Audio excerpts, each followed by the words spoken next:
نحمدہ و نصلی علی رسولہ الکریم۔ عزیزان محترم، میں Muhammad Aslam Dode, chairman liberal party Pakistan, آپ سے مخاطب ہوں اور آپ دیکھ رہے ہیں liberal party Pakistan YouTube channel. پیش خدمت ہے پروگرام دنیا پر نظر۔ عزیزان محترم، جب ہم آسمان کی طرف نگاہ اٹھاتے ہیں تو ہمیں آسمان کی وسعتوں میں چمکتے ہوئے کروڑوں ستارے نظر آتے ہیں۔ حقیقت میں یہ سب چھوٹے بڑے سورج ہیں اور ان میں ہائیڈروجن اور ہیلیم یہ گیسیں ہمہ وقت جل رہی ہیں۔ عزیزان محترم، ہر سورج کا اپنا ایک نظام ہے جس میں سیارے، سیارچے اور چاند شامل ہیں۔ ہمارے نظام شمسی میں پہلے 9 سیارے شامل تھے، ان کو 9 سیارے شمار کیا جاتا تھا، جن میں عطارد ہے پہلا، نمبر 2 پہ زہرہ، پھر زمین تیسرے نمبر پہ، چوتھے پہ مریخ، پھر 5ویں پہ مشتری، 6ٹھے پہ زحل، 7ویں پہ یورینس اور 8ویں پہ نیپچون اور 9ویں نمبر پہ پلوٹو، یہ شامل ہے۔ تاہم سن 2000 کے بعد سے پلوٹو کو سیاروں کی اس فہرست سے نکال دیا گیا ہے اور اسے اب ایک بونا سیارہ شمار کیا جاتا ہے۔ عزیزان محترم، اب یہ اندرونی 6 سیارے جو ہیں ان کے گرد چھوٹے سیارچے گردش کرتے ہیں جنہیں متعلقہ سیارے کے چاند کہا جاتا ہے۔ زمین کا بھی ایک چاند ہے، لیکن دیگر سیاروں کے ایک یا ایک سے زیادہ چاند بھی ہیں۔ تمام سیارے سورج کے گرد گھوم رہے ہیں اور چھوٹے سیارچے یا چاند سیاروں کے ارد گرد گردش کر رہے ہیں۔ بیرونی سیاروں کے گرد چھوٹے چٹانی اجسام حرکت کر رہے ہیں اور گرد و غبار کے حلقے بھی ان کے ارد گرد جو ہے وہ گردش میں ہیں۔ انسان کی ابتدا جب ہوئی، یعنی کہ انسان کی ابتدائے آفرینش سے ہی انسان چاند، ستاروں اور سورج کو متحیر نگاہوں سے دیکھتا رہا ہے اور ان تک پہنچنے کے لیے بےتاب رہا ہے۔ تاہم 1969 میں انسان کا یہ خواب اس وقت پورا ہوا جب امریکہ کے نیل آرمسٹرانگ نے چاند پر پہلا قدم رکھا۔ یہ امریکہ کے قومی خلائی تحقیقاتی ادارے ناسا کی بہت بڑی کامیابی تھی۔ نیل آرمسٹرانگ کے ساتھ 2 اور امریکی خلا نورد بھی تھے جو نیل آرمسٹرانگ کے ساتھ چاند تک گئے۔ عزیزان محترم، ناسا اور دیگر اداروں کی کاوشوں سے اب تک 11 انسان چاند تک جانے میں کامیاب ہوئے ہیں۔ امریکی ادارہ ناسا کی کامیابیوں کے بعد روس اور چین نے بھی چاند کو تسخیر کرنے میں دلچسپی لی اور اپنے اپنے مشن چاند پر بھیجے، اور ہم اس حقیقت سے آگاہ ہیں کہ اللہ عز و جل ان کی مدد کرتا ہے جو اپنی مدد آپ کرتے ہیں۔ God helps those who help themselves۔ تو عزیزان محترم، ان اقوام کی کوششیں بھی رنگ لائیں اور آج دنیا کے 3 ممالک امریکہ، روس اور چین چاند تک پہنچنے کے دعوے دار ہیں۔ اب 23 اگست 2003 کو ان دعوے داروں کی فہرست میں بھارت کا بھی اضافہ ہو چکا ہے، اور جو اس بات کا دعوے دار ہے کہ اس کا وکرم لینڈر جو ہے اس نے چاند کی جنوبی پول پر، چاند کے ساؤتھ پول پر جہاں ہر وقت اندھیرا رہتا ہے، لینڈ کیا ہے۔ اور یہ کہ وہ چاند پر لینڈ کرنے والا دنیا کا چوتھا اور چاند کے ساؤتھ پول پر لینڈ کرنے والا دنیا کا پہلا ملک بن چکا ہے۔ یہ دعویٰ ہے انڈیا کا۔ اب چاند پر پہنچنے کی انسانی کاوش کے سلسلہ میں کچھ سوالات پیدا ہوتے ہیں جو ہمارے ذہنوں میں جو ہے بار بار آتے ہیں۔ وہ سوال یہ ہیں، پہلا یہ کہ کیا انسان واقعتاً چاند پر پہنچنے میں کامیاب ہو چکا ہے؟ دوسرا سوال یہ ہے کہ کیا انسان کا چاند پر پہنچنا اس کے لیے کچھ سود مند ثابت ہو سکتا ہے یا ہوا ہے؟ تیسرا سوال یہ کہ کیا چاند پر جاندار اجسام موجود ہیں؟ چوتھا سوال ہمارے ذہنوں میں یہ پیدا ہوتا ہے کہ چاند کی فضا کیسی ہے؟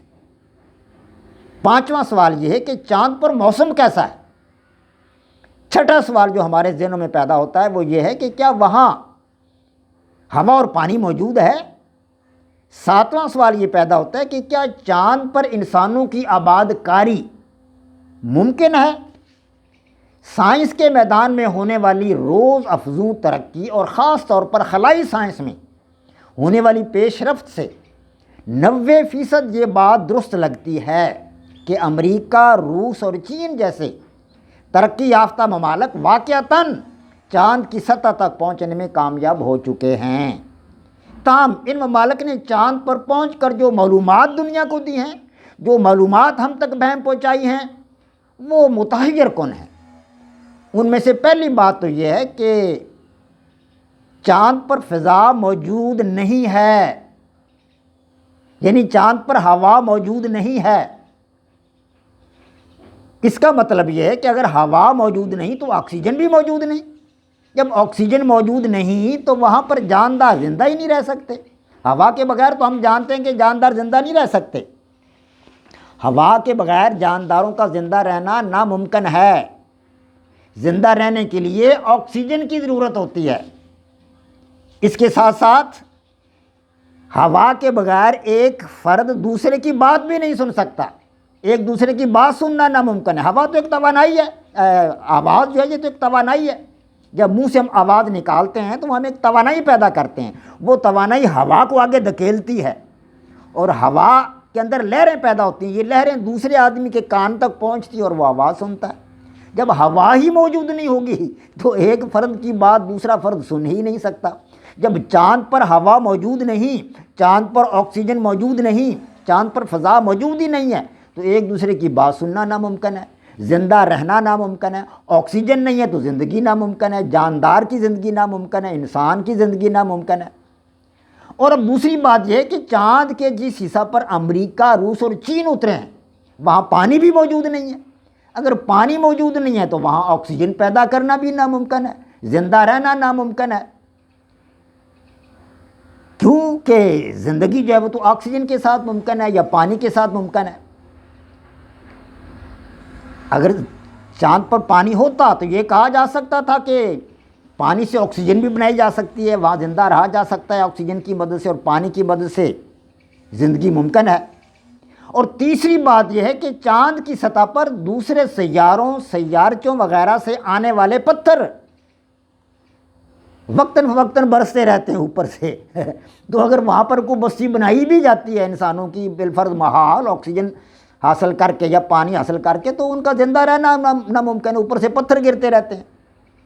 زمین تو بہت دور ہے، زمین تک تو آتے آتے پتھر ریزہ ریزہ ہو جاتے ہیں۔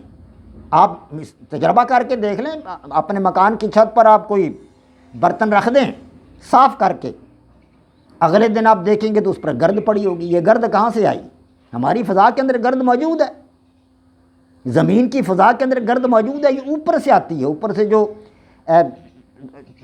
سیارے، سیارچے جو مٹی گرد چھوڑتے ہیں وہ نیچے گرتی ہے، پتھر نیچے گرتے ہیں، وہ پتھر ریزہ ریزہ ہو جاتے ہیں زمین تک پہنچتے پہنچتے۔ لیکن چاند تک پہنچتے پہنچتے وہ ریزہ ریزہ نہیں ہوتے مکمل طور پر، چاند کے اوپر پتھر گرتے ہیں۔ تو وہاں زندگی کیسے ممکن ہے؟ نہ ہوا ہے، نہ پانی ہے، اوپر سے پتھر بھی برستے ہیں، تو وہاں زندگی کیسے ممکن ہے؟ ان تین حقائق کی موجودگی میں اب ہم بھارت کے دعویٰ کا جائزہ لیتے ہیں کہ بھارت کا دعویٰ کس حد تک درست ہے۔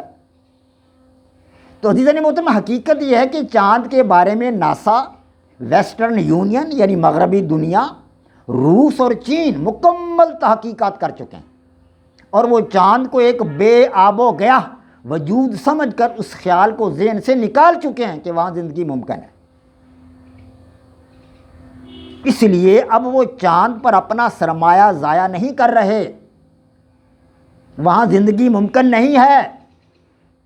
جی ہاں، چاند کے اگر شمالی نارتھ پول پر ہوا آکسیجن نہیں ہے، پانی نہیں ہے، تو چاند کے جنوبی پول پر ہوا آکسیجن اور پانی کہاں سے ہوگا؟ بالفرض محال کو معمولی مقدار میں پانی مل بھی جائے تو اتنا تو نہیں ہوگا کہ اس سے آکسیجن اتنی مقدار میں پیدا کر لی جائے کہ وہاں زندگی ممکن ہو سکے۔ پھر بھی ہوا موجود نہیں، ہوا کے بغیر تو ایک دوسرے کی بات نہیں سنی جا سکتی۔ تو یہ لوگ یعنی امریکہ، رشیا، چائنا، مغربی دنیا چاند کو فتح کرنے کا خیال دل سے نکال چکے ہیں، اس لیے کہ وہاں زندگی ممکن ہی نہیں۔ ہماری کہکشاں یعنی ملکی وے، اس میں اور بہت سارے سورج ہیں اور بہت سارے سیارے موجود ہیں، دنیا کی توجہ اب اس کی طرف ہے، ان کی طرف ہو چکی ہے۔ ان سیاروں کو فتح کرنے کے لیے دنیا بیتاب ہے۔ امریکہ اس طرف دھیان دے رہا ہے، ویسٹرن دنیا اس طرف دھیان دے رہی ہے، چائنا، رشیا اس طرف دھیان دے رہے ہیں۔ لیکن اب اس مارے ہوئے شکار پر قبضہ کر کے بھارت دعوے دار ہے کہ اوہو یہ شکار تو میں نے کیا ہے، یہ شکار میں نے مارا ہے۔ اب وہ تو اس کے گوشت کھا کے جا چکے ہیں، امریکہ، روس، چائنا، مغربی دنیا اس شکار کا گوشت کھا کے ہڈیاں چھوڑ کر جا چکے۔ اب ان ہڈیوں پر دعویٰ کرتا ہے انڈیا کہ یہ شیر تو میں نے مارا ہے۔ تو اب بھارت کو شوق اٹھا ہے کہ وہ چاند کے جنوبی تاریک حصہ کو سر کرنے کے لیے سرگرداں ہے۔ جب چاند کے شمالی حصہ پر پانی اور ہوا موجود نہیں ہے تو جنوبی حصہ پر وہ کہاں سے ہوں گے؟ اگر بالفرض محال معمولی مقدار میں پانی مل بھی جائے تو اس سے اتنی آکسیجن تو پیدا نہیں کی جا سکتی کہ وہاں انسانوں کا زندہ رہنا ممکن بنایا جا سکے۔